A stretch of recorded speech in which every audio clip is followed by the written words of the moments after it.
Olá!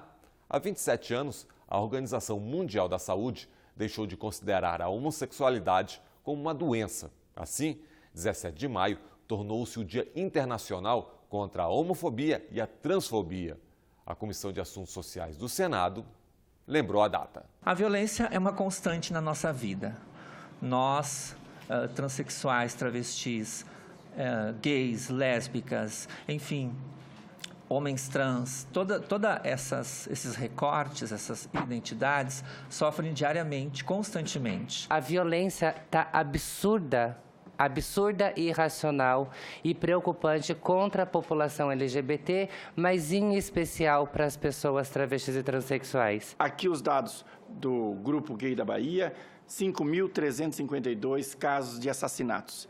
Isso é um absurdo. A violência contra os homossexuais, avanços e atrasos na legislação brasileira, o papel do Congresso e da Justiça, o Em Discussão, está começando. Para nós é uma data emblemática. Nós conseguimos retirar do Código 302.2 da Assembleia Mundial da Saúde, que considerava a homossexualidade uma doença. E aqui no Brasil nós temos um decreto presidencial do dia 4 de junho de 2010, que estabelece o dia contra a LGBTfobia. E aí nossa tábua de salvação, como já falei, está lá no STF. Nós temos lá as nossas 7 ações: criminalização da homofobia e transfobia, substituição do prenome, a questão do uso do banheiro, a questão da restrição da doação de sangue e prevenir e coibir o bullying homofóbico nas escolas. Isso está no STF. Esperamos que a gente ganhe lá também. A justiça brasileira, ela tem sido a grande ajuda, porque, infelizmente, no Congresso nós temos essa dificuldade, mas a justiça, ela caminha. Primeiro, nós fomos da união estável, casamento, adoção, direito de herança, e tivemos também o Poder Executivo, no final da gestão Dilma, reconheceu direitos como o uso do nome social das trans em repartições federais, direitos previdenciários, declaração de imposto de renda, mas tudo isso não resolve de modo permanente o que tem que ser feito por meio de lei. Uma menina me perguntava: como é que eu vou me aproximar sem que eu transmita o preconceito? Eu diga: como é que você gostaria de ser tratada? Como é que você gostaria de ser chamada? É assim que nós queremos também. É a mesma maneira. Nós não somos, como eu sempre brinco, né? Nós não somos OGNIs, objetos gays não identificados. Nós temos uma identificação, sim. Nós temos uma orientação sexual, sim. Todos nós aqui temos, né? Todos nós temos as nossas discussões particulares, mas também a gente tem a nossa questão coletiva. Eu acho de uma irracionalidade e de uma incompreensão, tanto para o Legislativo quanto para o Judiciário, e até mesmo o Executivo ser envolvido nisso, e conselhos de classe e universidades, para decidir aonde o ser humano faz as suas necessidades fisiológicas.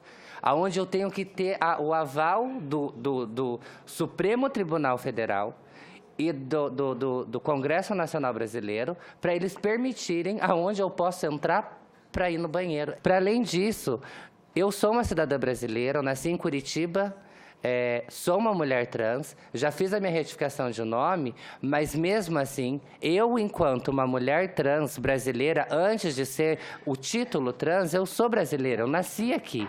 Eu amo meu país. E a Constituição Federal Brasileira diz que eu sou uma cidadã brasileira. Não existe nenhum local na Constituição brasileira que diz que uma pessoa travesti e transexual não está dentro dos direitos que estão registrados na nossa Constituição.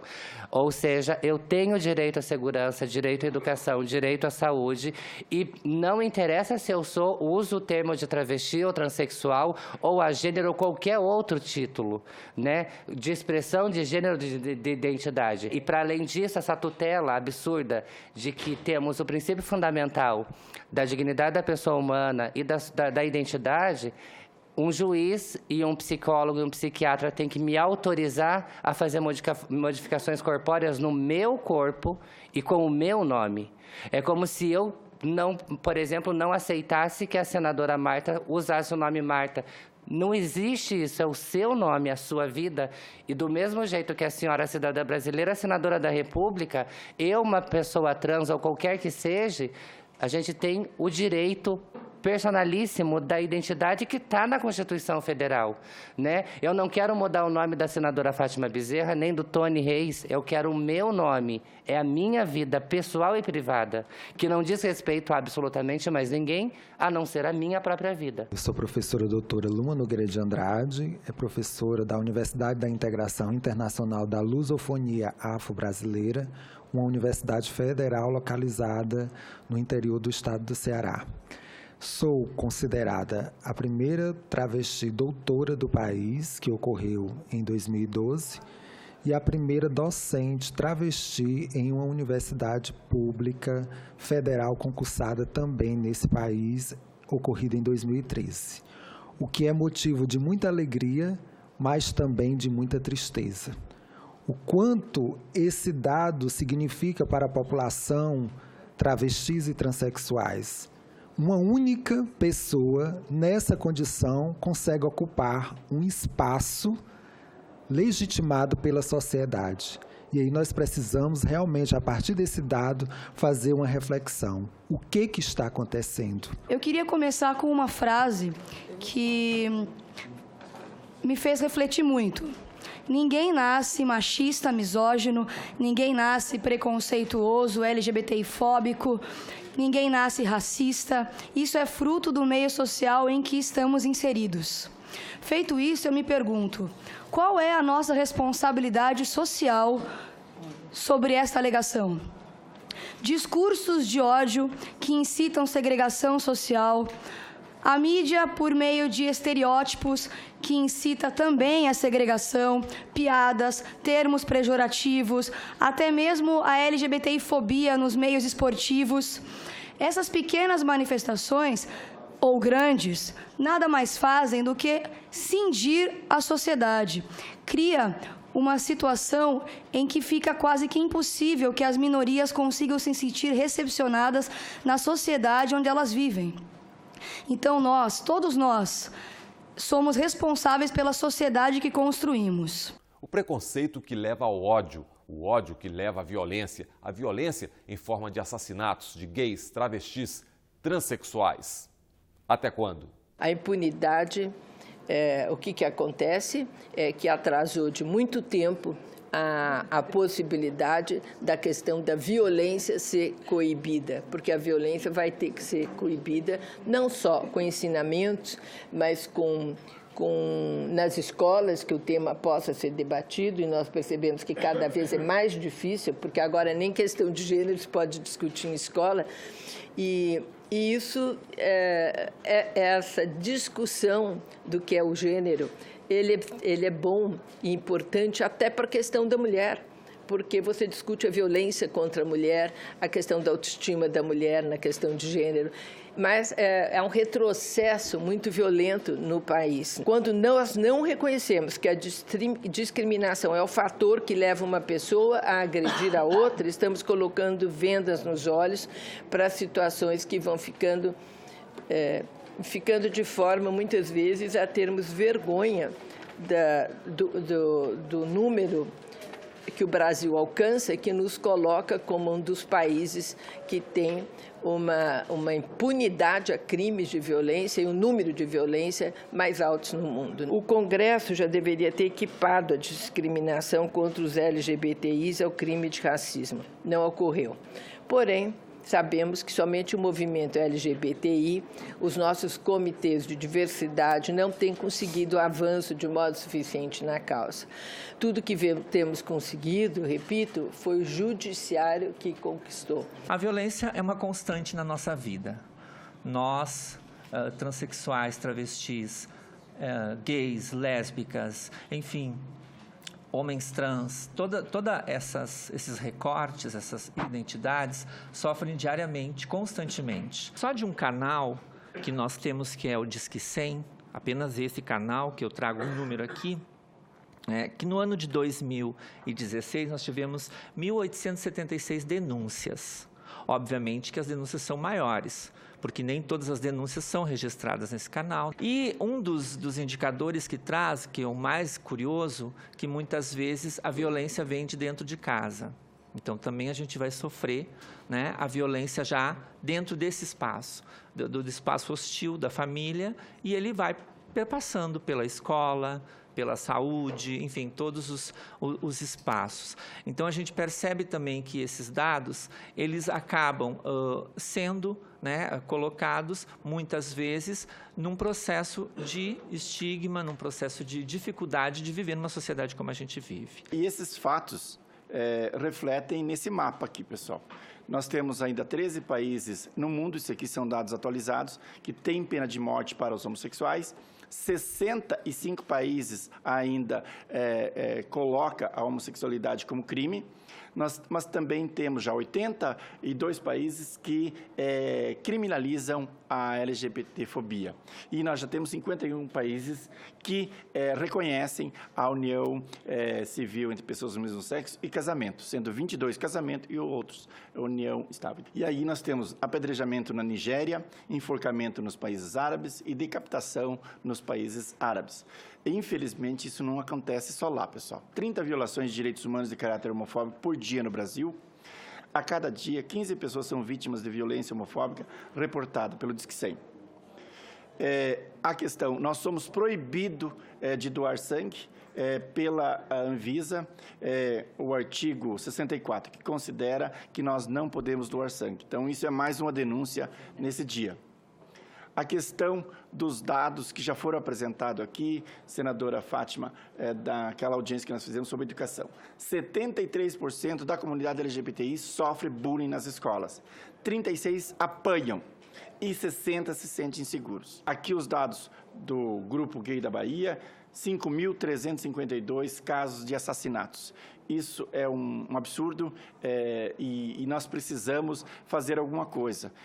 Isso é um problema sério. A cada dia que passa, Fátima Bezerra, nossa grande companheira também, eu tenho medo, literalmente, de sair de casa, porque a violência está absurda e irracional e preocupante contra a população LGBT, mas em especial para as pessoas travestis e transexuais.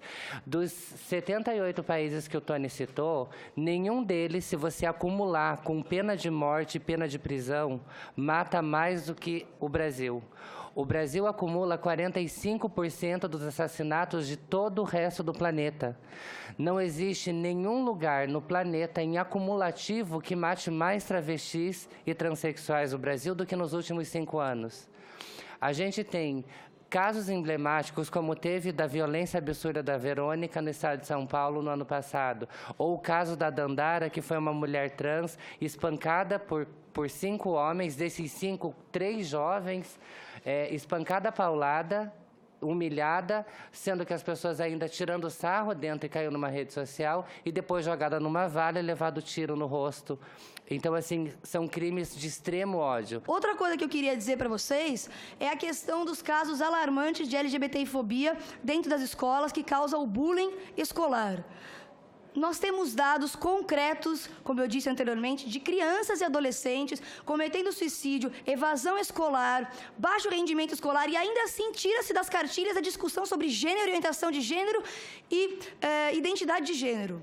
Eu gostaria de saber qual é o fundamento de nós criarmos uma eterna invisibilidade e fecharmos os olhos para esses adolescentes e essas crianças que estão pedindo ajuda, auxílio, e nós estamos virando as costas para eles quando nós não discutimos gênero, orientação sexual e identidade de gênero dentro das escolas.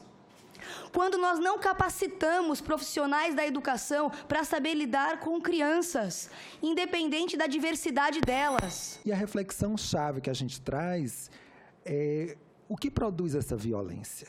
Nós precisamos entender como é que isso se estabelece dentro da nossa sociedade. Existe uma racionalidade. E aí a Arlete Fageira, em seu livro, ela vai trazer uma grande contribuição. Não se trata de uma irracionalidade. A violência produzida contra travestis, transexuais e a população LGBT em geral, ela é fruto de uma racionalidade que nós precisamos entender que tipo de racionalidade é essa que produz tanta violência. E qual é o lugar da mulher? É o lugar da abjeção, é o lugar da subalternização.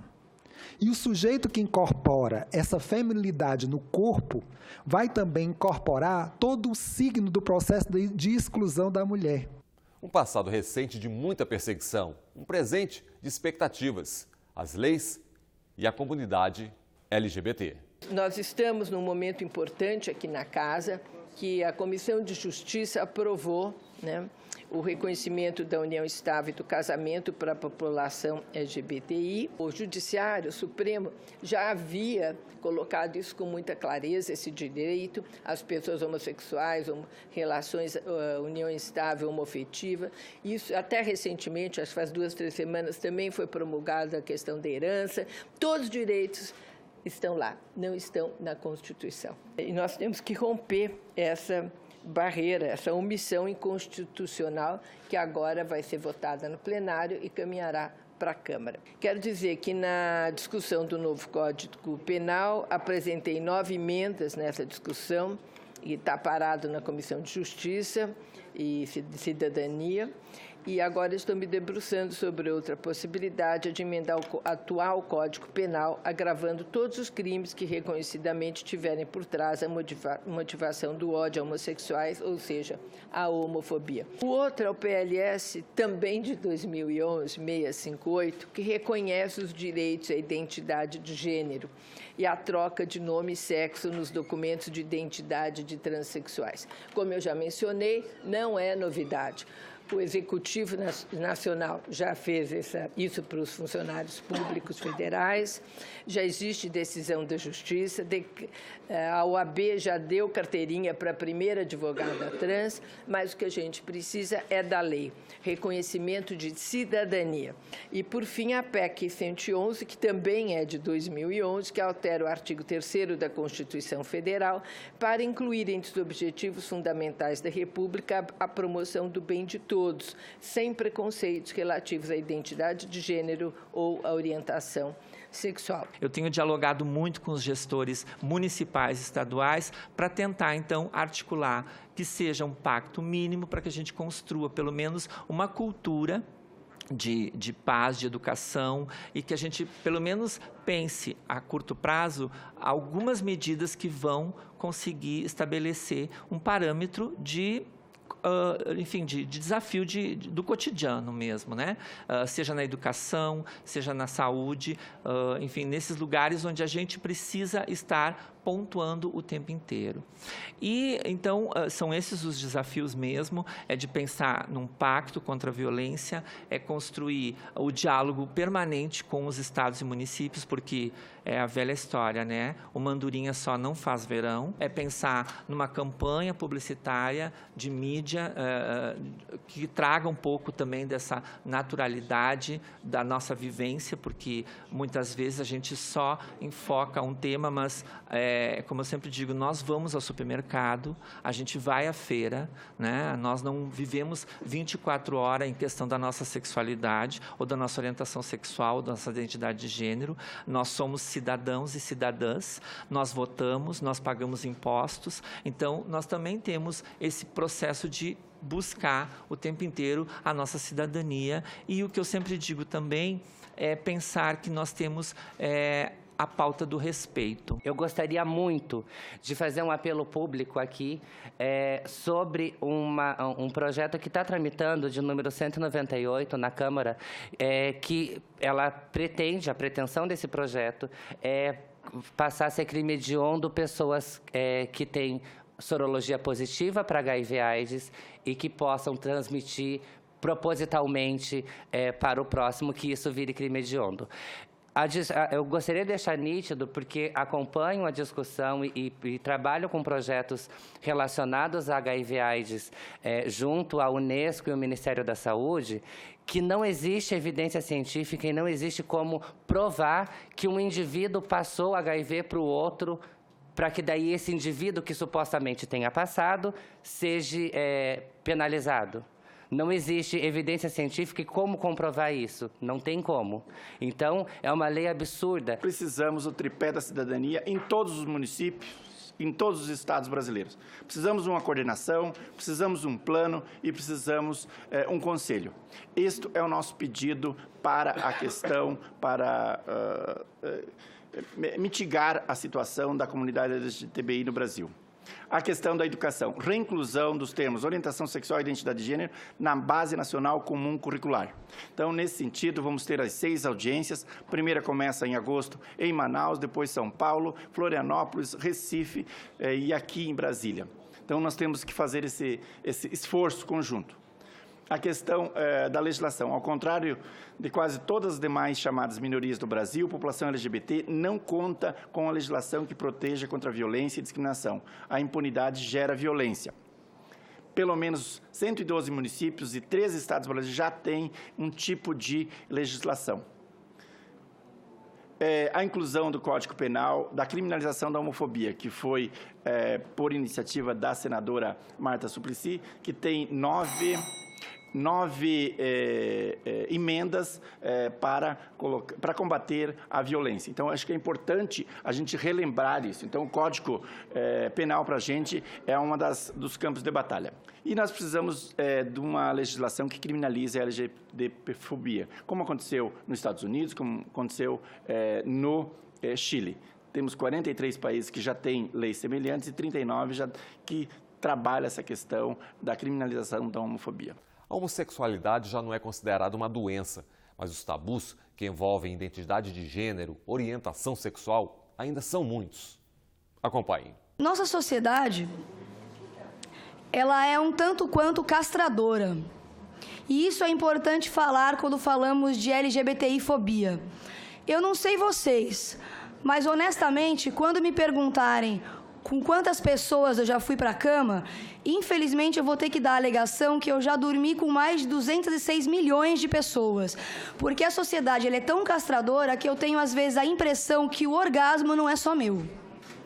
Pertence a todo mundo que se sente capaz de julgar, imputar, segregar e dizer como ou não eu devo me comportar num ambiente que pertence única e exclusivamente a mim. Imagina a mulher, se a sociedade já é castradora sexualmente de uma maneira geral, imagine a mulher falar do seu próprio prazer. Imagine uma mulher bissexual falar do seu próprio prazer sem ser taxada como promíscua. Tem muito desafio pela frente, entendeu, né? Inclusive no campo da educação, a escola sem partido. Felizmente, temos parecer, inclusive, da própria Procuradoria-Geral da República, declarando a inconstitucionalidade desse projeto, né, senadora Marta, pelo quanto ele tem de absurdo. Imagine, querer colocar uma mordaça aonde? Na escola, querer proibir que a escola fale da vida como ela é, e falar da vida como ela é, a escola tem que falar, assim, das questões de gênero, tem que falar, assim, da questão da orientação sexual, tem que falar da questão da raça, tem que falar da questão, né, da etnia, da religiosidade, enfim, a escola tem que falar, repito, do mundo que o cerca e falar, né, com todo o respeito e com todo o preparo que o debate exige. E esse modelo ele é claro, ele é macho, ele é branco, ele é sexista, ele é machista e ele é homofóbico, transfóbico e lesbofóbico. E aí o espaço da negação desses sujeitos e dessas sujeitas, incorporar a feminilidade no corpo, principalmente quando esse corpo possui um órgão chamado pênis, é negar essa masculinidade e isso fragiliza o macho. Isso deixa em um lugar de uma possibilidade de uma mudança onde se considera algo que é fixo e impossível de um processo de transformações e de mudanças. Mas nós somos humanos. Nós temos um processo por si só de transformações sociais, inclusive em nossos corpos. Os homens do passado já não são os homens de hoje. Antes, quem viria um homem tirar sobrancelhas? Quem viria um homem fazer sua depilação íntima? Hoje, todos esses processos ocorrem E esses homens não deixam de serem homens por conta disso. Nós precisamos fazer uma reflexão. A sociedade, ela está modificando. Infelizmente, o que nós temos assistido, e não é de hoje, né, ao longo desses últimos anos, é um Congresso extremamente hostil, Congresso extremamente fechado, né? Congresso extremamente, por que não dizer, anacrônico, arcaico. Como é que o Congresso não dialoga no sentido de fazer o seu papel, que é de garantir direitos, né, senadora Marta? É isso, enfim, o que se pretende, né? Que ele cumpra o seu papel enquanto poder legislativo, né, que tenhamos legislações aqui que venham no sentido de garantir a igualdade de direitos para todos e todas, brasileiros e brasileiras, porque é disso que se trata. E o Em Discussão fica por aqui. Você também pode acessar o programa pela internet, senado.leg.br/TV. Participe, mande sua mensagem. Obrigado pela companhia e até o nosso próximo Em Discussão.